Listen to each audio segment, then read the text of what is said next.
तो बच्चों ये वाला जो क्वेश्चन है हमारा, ये हमारा क्लास 11th के जो एटॉमिक स्ट्रक्चर है वहाँ से पूछा गया है। इसमें हमारे पास में 4 ऑर्बिटल दे रखे हैं, ठीक है। इन चारों में से सबसे कम एनर्जी किसकी है वो हमें बताना है, ठीक है। और एनर्जी के लिए आपको n+l का रूल फॉलो करना पड़ता है। जैसे कि इसका n 4 है, l 0 है, तो वैल्यू कितनी आएगी 4। s की वैल्यू 0 होती है, p की वैल्यू 1 होती है, d की वैल्यू 2 होती है। इसका n 3 है प्लस p 1 है तो 4 हो गया, ठीक है। फिर 3 है प्लस 2 है तो कितना हो गया हमारा 5 हो गया। 3 + 2 कितना हो गया हमारे पास में 5 हो गया। 4 + 1 कितना हो गया हमारे पास में 5 हो गया। तो कहीं ना कहीं हमारे पास में इन दोनों में से कोई एक ऑर्बिटल होना चाहिए, है ना। ए और बी का भी ऑप्शन नहीं करना आपको, क्योंकि इन दोनों में से कोई एक ही होगा। तो जब आपके n+n की वैल्यू सेम होती है तो आपको देखना पड़ता है कि किसकी n की वैल्यू स्मॉल है, ठीक है। तो इन दोनों में से n की वैल्यू स्मॉल किसकी है, n की वैल्यू स्मॉल हमारी 3p की है। तो ऑप्शन नंबर बी ओनली इसका सही आंसर हो जाएगा। तो बच्चों हमारे पास में ये क्वेश्चन दे रखा है, ठीक है। इसमें हमें फॉर्मेशन एंथैल्पी निकालनी है, हमें किसकी SO2 को निकालनी है, ठीक है। तो SO2 को निकालने के लिए हमें यहाँ पे 2 रिएक्शन दे रखी है। मैं आपको यहाँ बता तो ये प्लस में kilo x 2x kilo calorie दे रखा है, तो हम इसे बोलेंगे डेल्टा एच जो आएगा इसका वो माइनस का 2x होगा।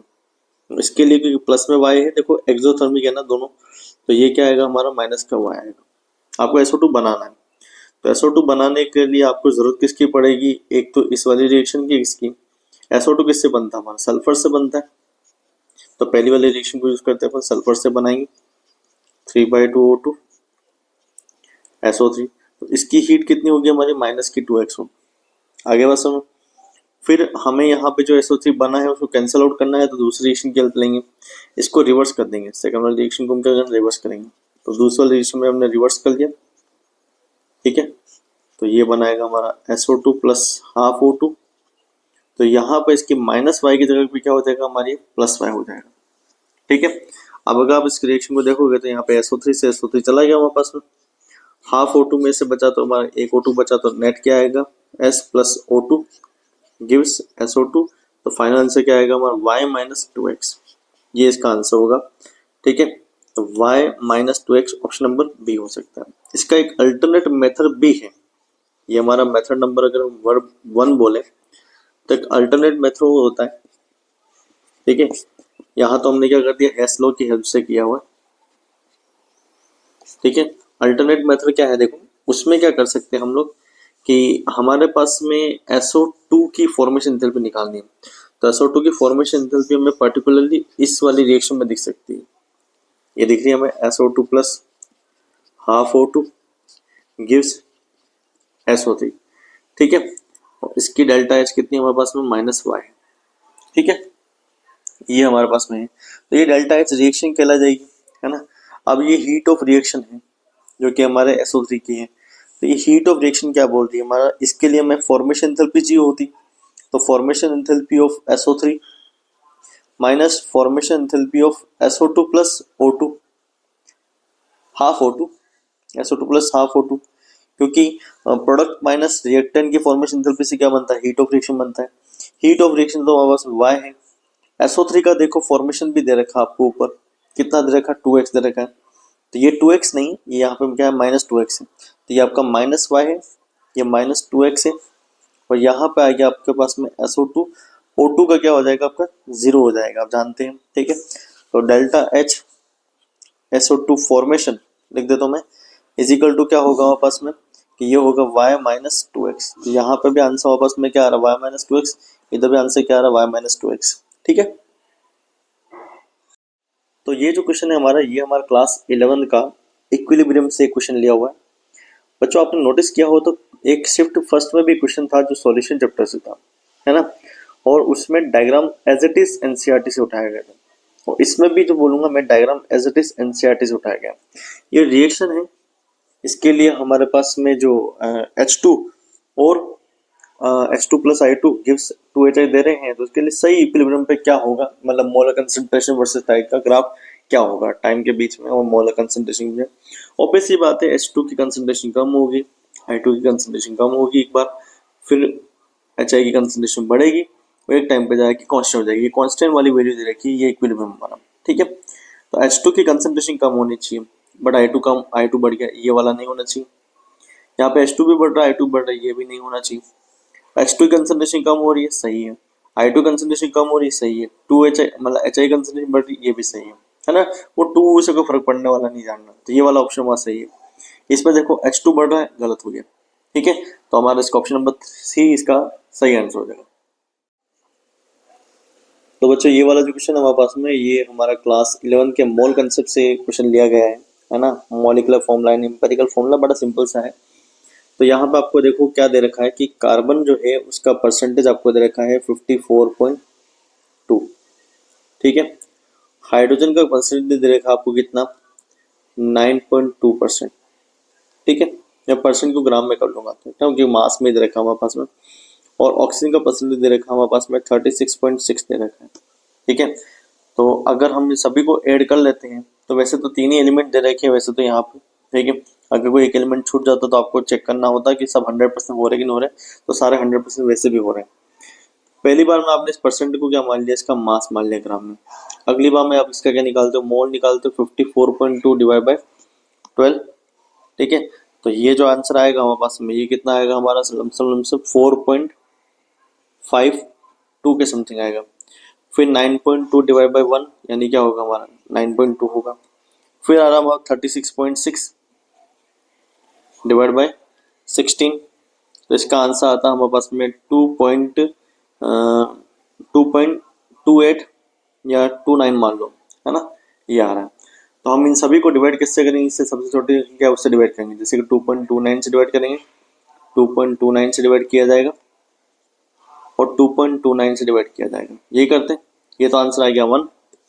अब 9.20 जो है हमारा 2.29 से अगर डिवाइड करें तो ये कितना आ रहा है, मतलब लमसम 4 के आसपास आ रहा है, ठीक है।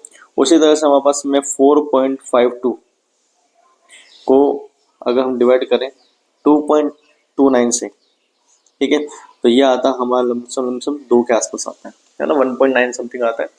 तो यानी इसका एम्पेरिकल फॉर्मूला तो बन गया हमारे पास में, क्या बन गया, C2H4 हो। अगर इस एम्पेरिकल फॉर्मूला का मास देखें हम लोग, है ना, तो 24 तो ये हो गया, +4 ये हो गया, +16 हो गया, यानी कि 28 + 16 हमारे पास में अगर आ गया तो 28 + 16 यानी कि 44 आएगा। कितना है आंसर हमारे पास में, 44, ठीक है। अब क्या करना है, अब हमें इसका निकालना है मॉलिक्यूलर फॉर्मूला निकालना है ना। मॉलिक्यूलर फॉर्मूला निकालने का तरीका क्या होता है कि आपके पास में एम्पेरिकल फॉर्मूला मास है और उसके लिए आपको एक नंबर चाहिए, n नंबर चाहिए। उसके लिए आप molecular formula mass divide by empirical formula mass करोगे। तो मॉलिक्यूलर फॉर्मूला मास इन्होंने दे रखा है 132, तो 132 डिवाइड बाय का आप 44 करोगे, ठीक है। तो ये आंसर आएगा आपके सामने कितना, 3 आएगा। तो होता ये है कि इसको आपको ये जो n नंबर है तो इसको आपको मल्टीप्लाई कर लेना इन सभी से, ठीक है, 3 से। तो C6H12O3 इसका आंसर हो जाएगा, C6H12O3 इसका आंसर होगा, ऑप्शन नंबर 3 इसका सही आंसर होगा।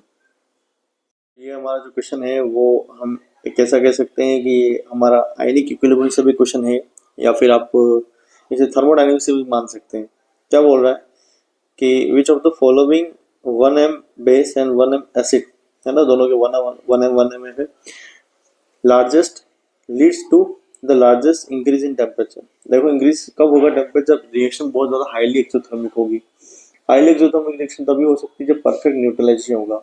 अगर परफेक्ट न्यूट्रलाइजेशन नहीं हुआ तो उसका इंक्रीज इतना टेम्परेचर नहीं होगा। और परफेक्ट न्यूट्रलाइजेशन भी होता जो है हमारा, वो जो ज्यादा एक्सोथर्मिक होती है वो strong acid and strong base के बीच में होती है। तो पहली बात तो ये वाला ऑप्शन तो हटाई दो आप, ऑप्शन नंबर फर्स्ट और सेकंड में से होना चाहिए।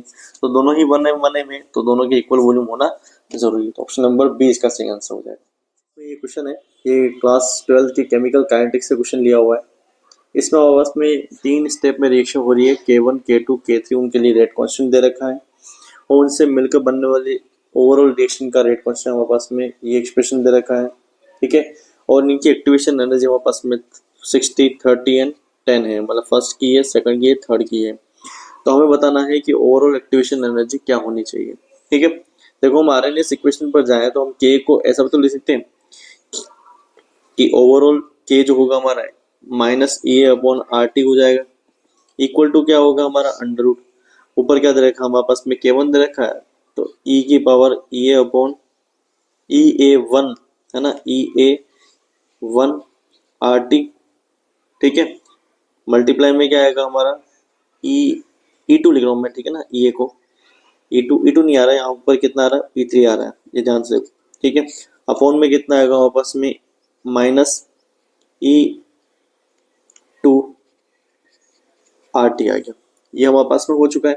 ठीक है, अब हमने क्या किया, इसका लॉग ले लिया। अगर अपन इसका लॉग ले ले तो आप जानते हो कि लॉग में जो सारा एक्सप्रेशन जो हमने है वो सारे के सारे आगे आ जाएंगे, प्लस ये जो है हमारा ये क्या है, इसकी पावर है हाफ, तो हाफ भी आगे आ जाएगा। तो हमारे पास में आएगा कुछ ई ए है ना, minus E A upon R T is equal to क्या होगा हमारे पास में, ये हो गया हमारे पास में बन जाएगा कि ई ए वन।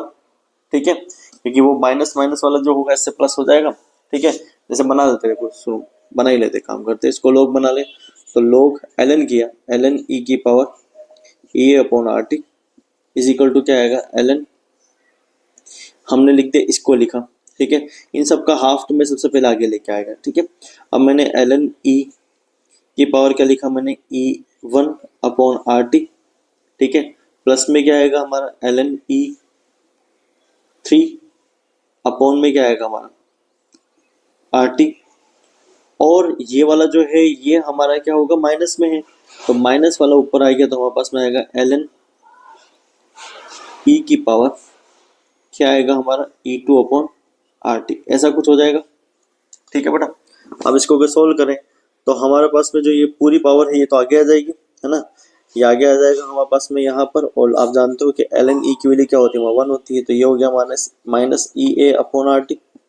ठीक है, सिमिलरली ये हमारा आगे आएगा तो ये माइनस का ई वन हो जाएगा हमारा, ये आगे आएगा तो ये माइनस का ई वन होगा, बट ये माइनस माइनस प्लस हो जाएगा, तो क्या बनेगा हमारे पास में E two upon R T minus E one upon R T minus E three upon R T हो जाएगा। ठीक है, आर टी से हमारा आर टी चला गया पूरी तरह से। ठीक है, तो बनेगा हमारे पास में क्या, माइनस का E A is equal to half A two minus E one minus E three. अगर मैं इसको प्लस करता हूँ तो यहाँ पर हमारे पास में ई टू जो होगा माइनस का हो जाएगा, ये दोनों क्या हो जाएंगे प्लस के हो जाएंगे।